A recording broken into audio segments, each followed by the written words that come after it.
Good evening, नमस्कार, सत श्री अकाल, अस्सलाम वालेकुम। मैं आसिफ खान, न्यूज इंडिया 9 में आप सभी का स्वागत है। चाय पर चर्चा चर्चा होनी चाहिए। और चाय चाय तो आज पूरे देश को हिला दी है, लेकिन मैं ये कहूँगा कि चाय पर चर्चा करके ठहरो मत, इस चर्चा को बढ़ाइए।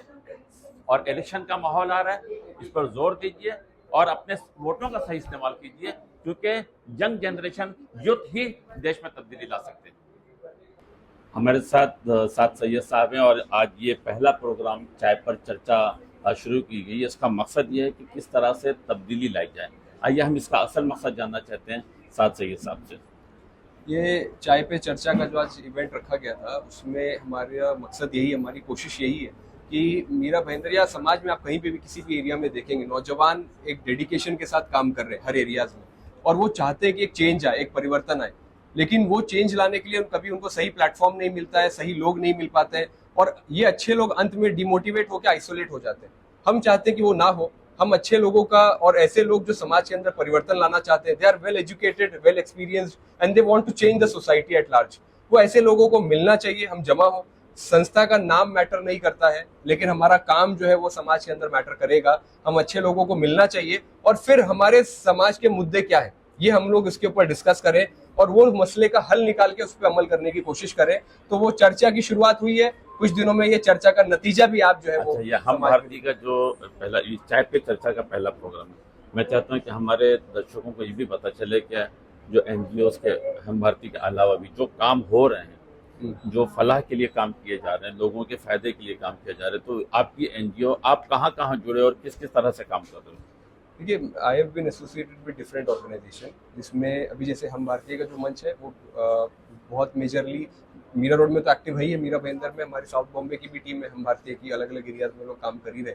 और यहाँ पर जो हमारा काम है हम भारतीय के माध्यम से, it is social political awareness के ऊपर हम काम करते हैं। कलेक्टिव सोसाइटी की जो इश्यूज है उसके ऊपर हम लोग बात करते हैं, अवेयरनेस क्रिएट करते हैं, और एक यूनिटी, कम्युनल हार्मनी के ऊपर जो है वो अलग अलग धर्म के लोगों को जोड़ के इस मंच से काम की शुरुआत है और काम हो रहा है। ऐसे मस्जिद यूथ फेडरेशन के साथ में हम जुड़े हुए हैं, जिसमें मस्जिदों के अंदर नौजवानों कितनी मस्जिदों का फेडरेशन? मस्जिद फेडरेशन यहाँ पर माशाल्लाह 200 के आसपास, 200 से 250 मस्जिद मदरसे हैं, उनको जोड़ के फेडरेशन बनाया गया है।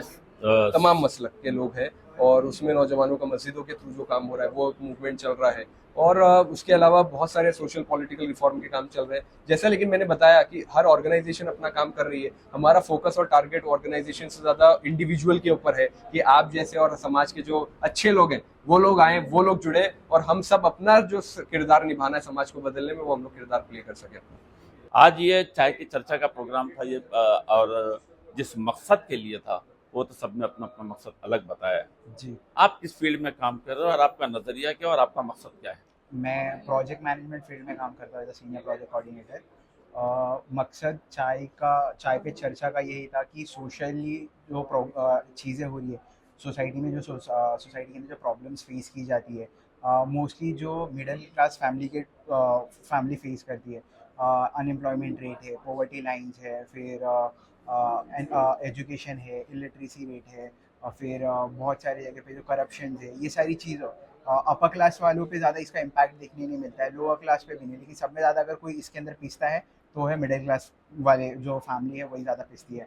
तो ये सारी चीज़ें, ताकि अभी हमारे पास सोसाइटी में लोग हैं, लेकिन वो लोग सिर्फ सोसाइटी के अंदर है, अभी तक वो बाहर आए नहीं है, हमने पहचाना नहीं है। अगर वो सोसाइटी के अंदर जो लोग हैं, अगर वो फेस ऊपर आता है, उभर के आता है, जो लोग अगर गलत हो रहा है देखते हुए कि ये चीज़ें गलत हो रही है, अगर उसके अगेंस्ट बोलना चालू करेंगे, खड़े होना चालू करेंगे, तो सोसाइटी कहीं ना कहीं एक टाइम पे आके चेंज होगी।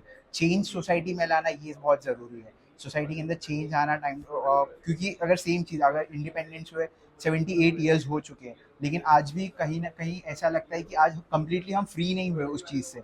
रीज़न क्या है? यही सारी रीज़न है कि वो सारी रीज़न अभी जैसे कि इन्होंने बताया कि हमें आज़ाद हुए 74 ईयर्स के आसपास हो चुके।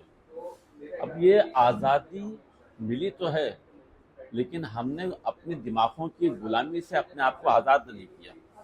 माइंड सेट है हमारा, रात को देर तक मोबाइल में लगे हुए, इसमें लगे। आप अगर अपना टारगेट ले लोगे कि मुझे मेरे बच्चों को एक मकसद तक पहुंचाना है, मुझे मेरी मंजिल तक पहुंचना है, तो ना आप सो पाओगे चैन से, ना मोबाइल पे वक्त दे पाओगे। ये मोबाइल आपके बहुत फायदे की चीज़ है, यही मोबाइल आपके बहुत नुकसान की चीज़ है। इसमें समय बर्बाद मत करो, इसमें इसका सही इस्तेमाल करो।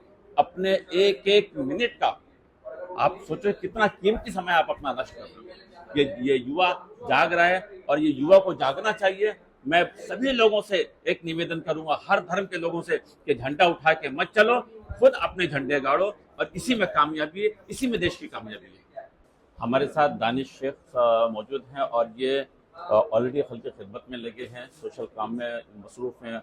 आइए हम इनसे जानते हैं कि सबसे पहले ये क्या क्या कर रहे हैं, फिर उसके बाद ये चाय की चर्चा पर आएंगे।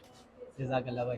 तो जैसे आप लोग ने पहले तो सुना होगा, मतलब जैसे मैंने इंट्रोडक्शन में बताया, मेरा नाम दानिश शेख है, मैं सॉफ्टवेयर इंजीनियर हूँ एंड हम मीरा भाईंदर में एक एनजीओ रन करते हैं, इमदाद फॉर ह्यूमैनिटी फाउंडेशन।